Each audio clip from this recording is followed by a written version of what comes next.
Starting a new series this month as we're heading into Christmas. How did we get here? You ever find yourself looking at something, asking the question, how did we get here? I don't know about you, but this last week as we celebrated Thanksgiving, do you ever stop and ask, how did we get here? Why do we eat turkey? Why do we eat sweet potatoes? Why do we eat corn pudding? And where did it come from? For most of us, we just get caught into the season, and it's just what we do, isn't it? But how did we get here? And it got me thinking, and I honestly got on this last week. I thought, I'm just kind of curious. How did we end up doing Thanksgiving the way we do it? And by the way, there is no easy answer for that question. You want to do a history lesson on Thanksgiving and where it came from? It's complicated, okay? It takes a bit of time to get through. It was fascinating, thoroughly interesting. Who claimed to have the first Thanksgiving? The narrative we say, we always talk about the Pilgrims and the Indians, was probably not the first Thanksgiving actually celebrated on American soil. It's a fascinating history all over the place. It was in springtime. It was in fall time. Fascinating history. But can I say this? As we head into Christmas season, and by the way, we don't need to head into Christmas season. We've been in Christmas season for how long already? It's been a couple months. As we go into this next season, there is this reality that goes throughout almost all the other holidays. If you want to ignore it, you can almost ignore it, can't you? If you want to ignore Thanksgiving, what do? Nothing. If you want to ignore Halloween, it's a little bit harder, but it's pretty easy to do. You just turn your lights off and you do what? Don't answer the door. You can pretend like it's not there. Can you do that with Christmas?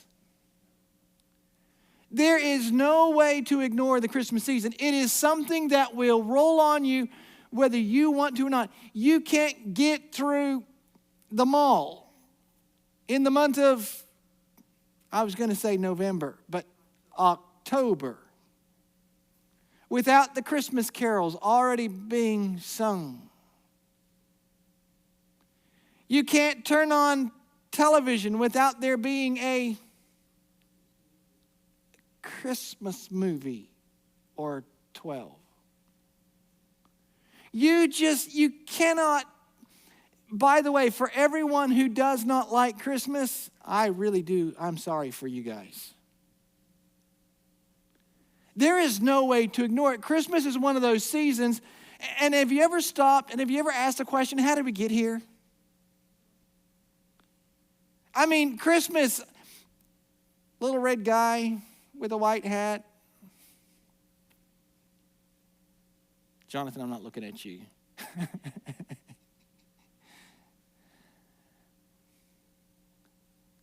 How did we get here? How did we get to be singing about candy canes? And I mean, the whole story, it gets so out there. And it's so out there that as Christians, we go up every year, and what do we try to do? We try to pull it back, don't we? Whoa, let's remember. We try to, as Christians, a lot of times we'll try to stop and say, remember the reason for the season. Don't forget to put Christ in Christmas. We try to find ways to bring back the story that is on our mind all year round. Well, as Christians, it'd be on our mind all year round. We stop and we put things on and we put toppers on our tree. What kind of toppers do we put on our tree? We put an angel or we stick a star. Why do we do that? Because we're trying to find a way to remind ourselves the story of Christmas. Sometimes we sit down and some families will read the Christmas story We do Christmas Eve service. We do all these things so that as we come to this season, we do not stop and forget, why do we celebrate this event? How did we get here?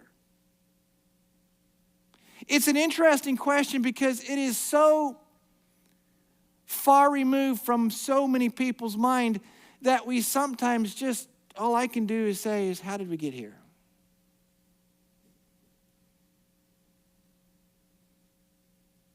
Santa Claus is coming to town. He's making a list. He's checking it twice. He's going to find out who's naughty enough. How did we get here? It's an interesting question. As we come into Christmas, I think as a follower of Jesus Christ, I think it's an important reason or an important question to ask. How did we get here?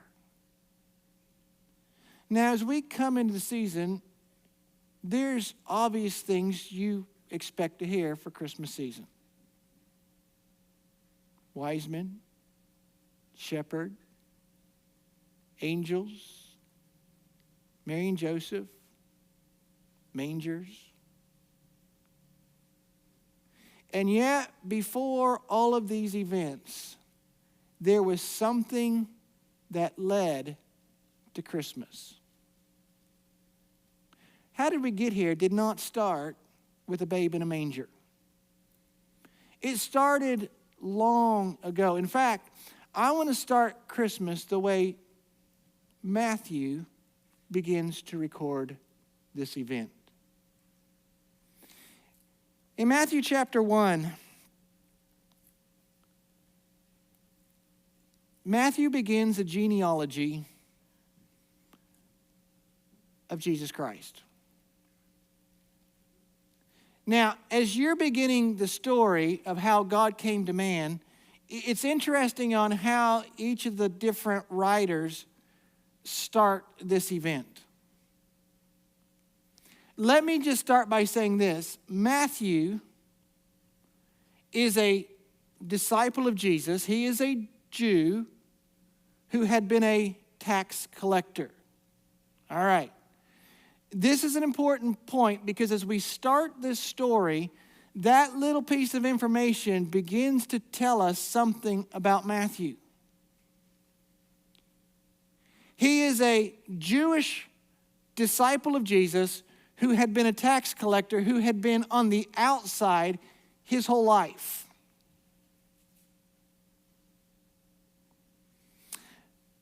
And so Matthew begins to stop and he says, this man by the name of Jesus, who was the son of Joseph. In fact, he is very clear to say he's not really the son of Joseph, but he is the steps. I don't know how we would refer to him, but we're told that Mary was a virgin when she conceived, that God came upon her.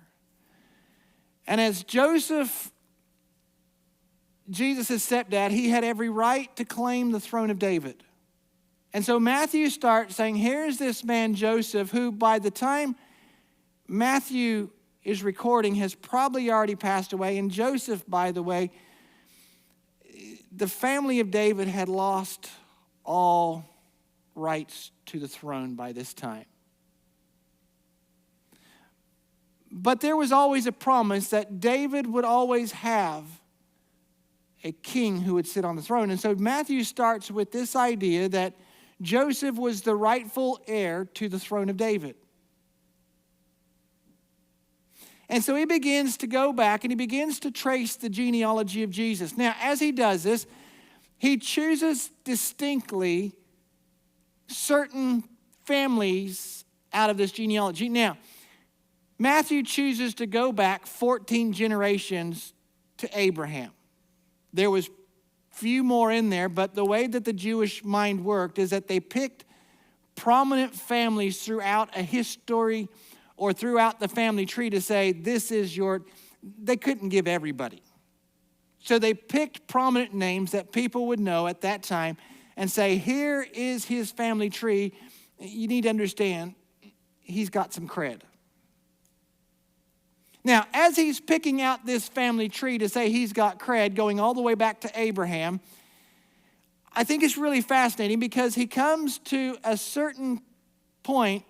And in verse 5, he starts like this through the family tree. And by the way, this is a little bit about a third of the way through his family tree. And he begins to say this about his family tree. So he's gone through Abraham, and he's gone through Isaac, and he's coming down the line. And then he says this: Salmon was the father of Boaz. We remember who Boaz is, right?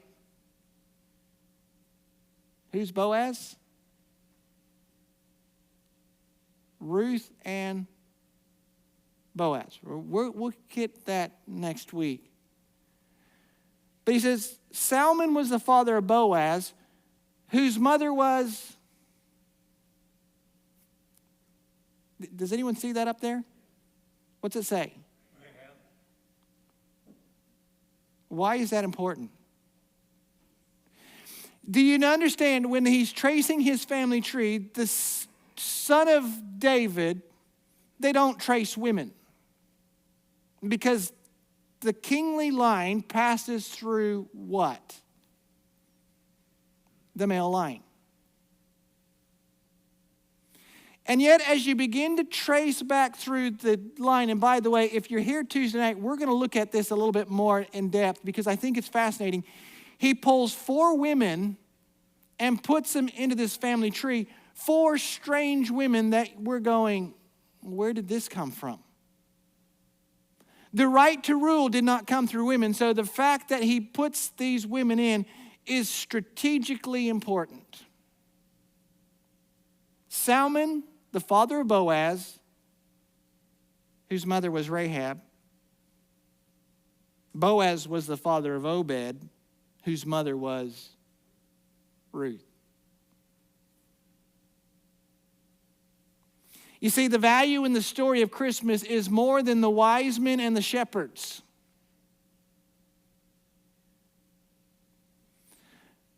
The story of Christmas is not just about a baby coming in a manger and how sweet it is. The story of Christmas is a story of redemption that goes back long before Jesus ever came to wise men and shepherds. As Matthew recounts this most important kingly line, he stops and chooses to put into this family tree 4 women who would, in most people's circumstances, they would probably most likely prefer to keep out. Yet as Matthew comes, he takes a moment to pause and give us information that explains how we got here. I'm going to look at this one more time. Salmon was the father of Boaz, whose mother was Rahab. The story of Rahab is so scandalous that the fact that she was recorded early in the Bible is one thing, but the fact that she came into the line of David and came into the line of Christ and recorded in the genealogy of Joseph is telling. How did we get here? I want to say this.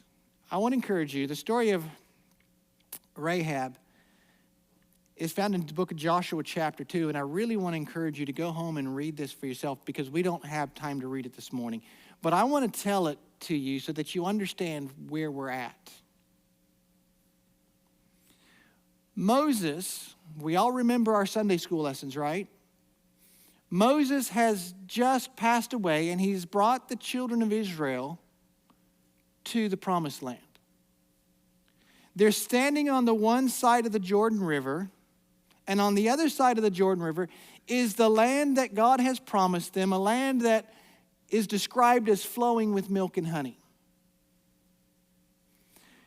Moses is not allowed to go into the promised land because he has disobeyed God, and God says, Moses, your time is done.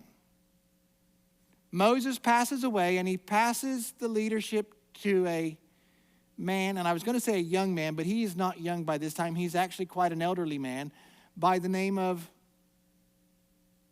Joshua. All right. As Joshua is standing on this side of the Jordan River, he's looking over there, and God is saying, Joshua, it is now time for you to lead my people over into the promised land and to help them get settled down. The only problem is that the promised land is already full of people.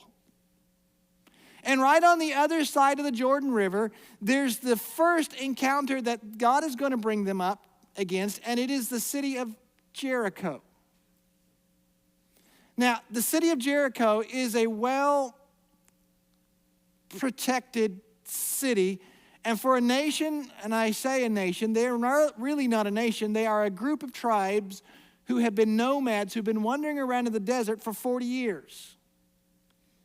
They do not have a dedicated army. They are a group of people who have been wandering around in the desert with no place to call home. And God finally says, Joshua, it's time to call a place a home, and I want you to get settled in. Except there's this city that you're going to have to go through, and you're going to have to conquer the land. And as they get ready to cross the Jordan River, Joshua's looking, and there is this city called Jericho on the other side of the river. And let me tell you about Jericho. Jericho is a city that is surrounded by two walls. There is an outer wall. If you understand, it's called a tell. It comes up, ramps up. On the top of that, there is an outer ringed wall that sits around it. Now, around the outer wall, there are a whole bunch of people who live and survive on the outside of the wall. But in case they are attacked, they all run into the city of Jericho, which is surrounded by two walls. There is an outer wall, which is literally insurpassable. If you happen to make it into the inside wall, there is a secondary wall which is even taller, which is then highly protected. Inside of Jericho, they said that there was a freshwater spring that could literally last indefinitely.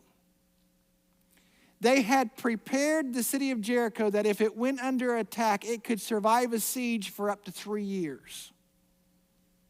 They could lock the doors and wait them out.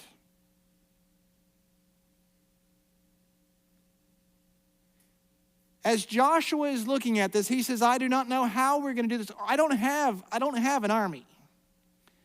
God, I do not understand this. And so what he does is he calls two guys from out of the group, and he says, I want you to go into and spy out Jericho. I mean, we need to find their weakness. And he sends two guys into Jericho to spy them out. Now, two foreigners, couple of guys who've been wandering around in the desert for 40 years are going to stick out like sore thumbs going into Jericho, into this little place. Not a very good spy. So they begin to head into Jericho. They begin to suss it out. As they're sussing it out, where do you find lodgings? Anywhere you're going to go, you're going to stand out like a sore thumb. So what they decide is that they're going to try to pick up lodgings at a local prostitute's house, because a prostitute they got weird guys coming and going all the time. And they pick up a young lady by the name of Rahab, and here's where the story gets interesting.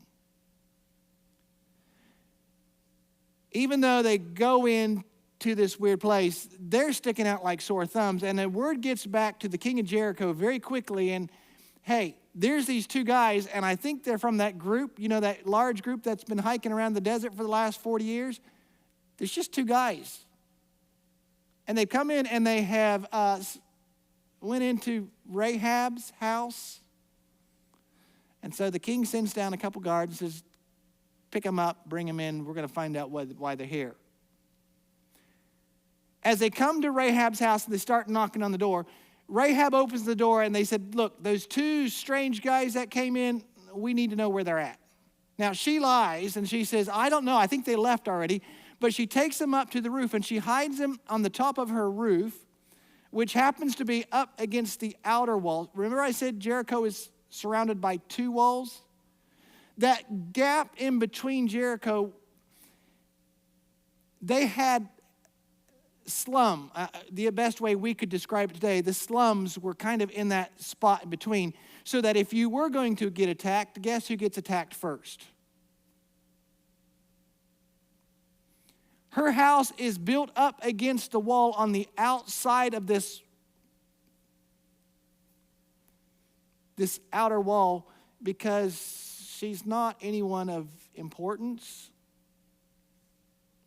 In fact, it's quite the opposite. Where her house is located because she has no value.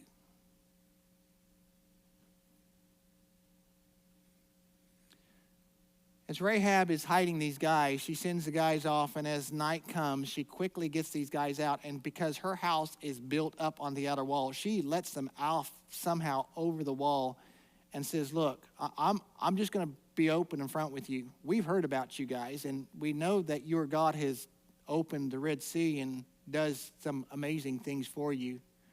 I don't know how you're going to do it, but I just know that your God is going to give you Jericho. And so since I have given and put my life on the line, I want you to make me a promise. Promise me that you will spare my life when you take over Jericho.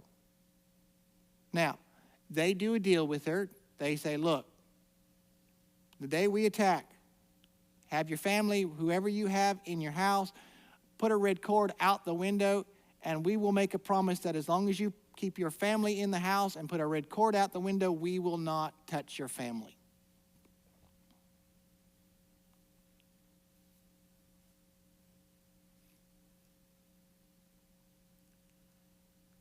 Who is she? Who's Rahab? Rahab is the story of a life that has been turned into a commodity. She's at a spot in her life where the only way that she makes a living is by selling herself. This is not what we want to talk about in church, is it? This is not the story of Christmas we think about. And yet, as Matthew sits and he gives us the story and the genealogy of Christmas of how Christ came to mankind, he chooses to stop. And he could have just kept on with the men line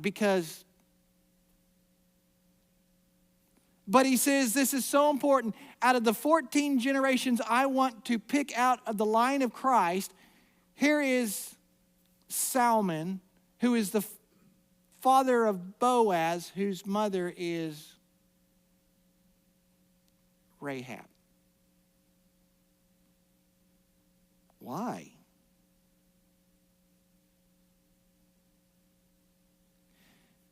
How did we get here?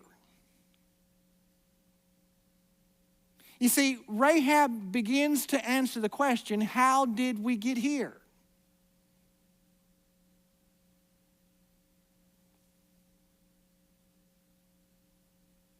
You see, we're so caught up on who we are, or we like to trace our family. Anyone ever done one of the genealogies, DNA kits where you stop and you trace? Okay, I have. It's quite interesting, revealing. It's quite fun to go back and find out you're related to someone prominent. Okay, I'm related to the balls, if you know anything about George Washington. Okay, I'm not related to George Washington, but hey, George Washington's mother, I'm related to George Washington. She was a ball. Stamp of. We like to choose and to pick who we put in our family tree, don't we? We like to skip those that maybe did not achieve what we kind of thought they should have achieved or were not what they should have been.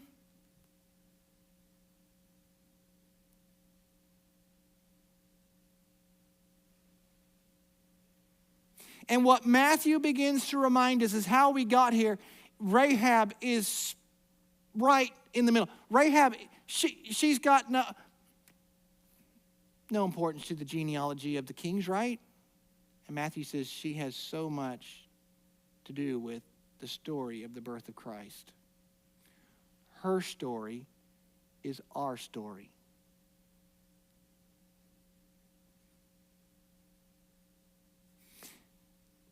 As Jesus sat and taught, he continued to find himself in a place of opposition with the religious leaders of the day.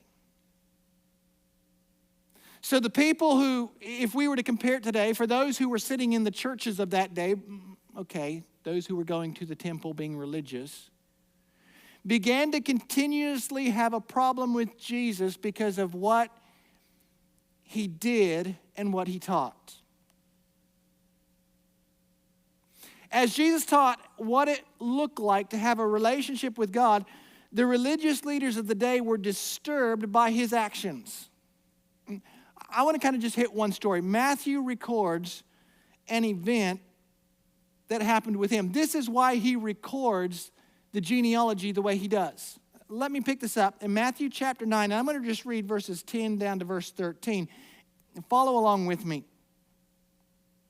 Later, Matthew, so Jesus was walking along the road. He sees Matthew collecting taxes. He says, Matthew, come follow me. And Matthew gives up taking taxes and begins to follow Jesus. And here's how the story goes. It says, later, Matthew invited Jesus and his disciples to his home as dinner guests. Along with, and this is so important that you pick this up, tax collectors and other disreputable sinners. Okay, think about this for the moment. By the time that they are recording this, Jesus is already quite a well-known teacher or rabbi. All 12 disciples are not following yet, but he is already a well-known rabbi, and he already has several disciples who are following. He sees Matthew and he says, Matthew, I want you to be one of my close personal disciples. I want you to come follow me. And Matthew says, that's great. Matthew, as a wealthy, disreputable tax collector, says, Jesus, as we do, I want to invite you to my house, and I want to give you a meal, and I want to stop and invite some of my friends over. And it's interesting because they put these group of people into two groups. There were the disreputable sinners, and then there were the baddies. These were the worst of the worst. In other words, the only people who wanted to hang around with Matthew were those who had no reputation. Let's go on to verse 11. But when the Pharisees or the religious leaders saw this, they asked his disciples, why does your teacher eat with such? Okay, what did they say? Oh, think about that for a moment.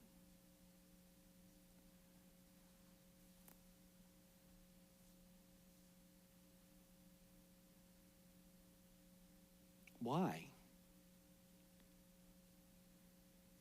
Why does Jesus eat with such scum?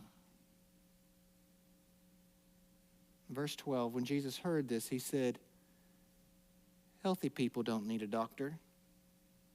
Sick people do. And then he adds, now go and learn the meaning of this scripture. I want you to show mercy, not offer sacrifices. For I have come to call not those who think they are righteous, but those who know they are sinners. You see, their accusation was, if Jesus is God, if Jesus is good, he would have nothing to do with those sort of people. Yet the story of Christmas, how we got here, is the story of messed up lives that have been redeemed.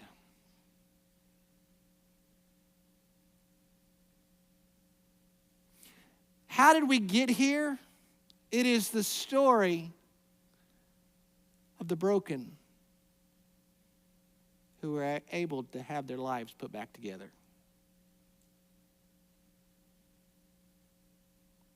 Before you had a baby laying in a manger,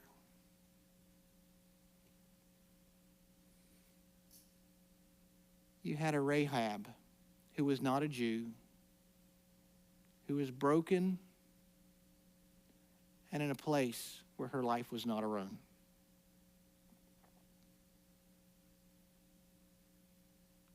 This Christmas, as you find yourself rushing around buying gifts, checking your list, checking it twice, finding out who was naughty and nice, as you find yourself becoming overwhelmed, as you ask that question, how did we get here? Yeah, we're going to get to Mary, Joseph, baby Jesus. We're going to get to shepherds, and we're going to get to wise men. But I want you to start this week. Before you ever even get to that point, I want you to go back to where Matthew went. How did we get here does not start with Mary and Joseph. It goes way back.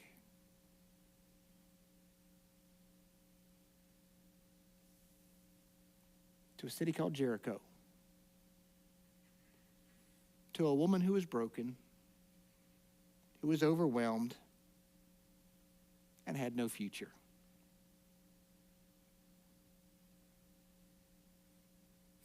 I want you to hold in the back of your mind as we begin to ask ourselves this question, as we begin to look overwhelmed and feel overwhelmed, I want us to stop and remember.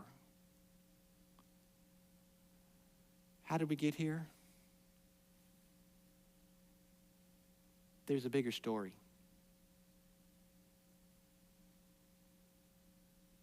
Rahab reminds us how we got here. It is a story of redemption, of hope. Hope when the world seems hopeless. A place of help when it feels like there is no help. Rahab reminds us that wherever you find yourself this Christmas, broken or not,